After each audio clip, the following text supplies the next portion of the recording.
आपल्या शाळेत गेल्यावर जर आपलंच बालपण आपल्याला नाही दिसलं तर मग काय शाळेचे दिवस जगलात. हीच मुची प्रार्थनान, हेच मुचे मागणी.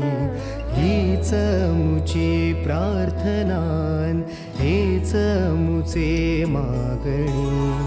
माणसाने माणसाशी माणसा समवागणे.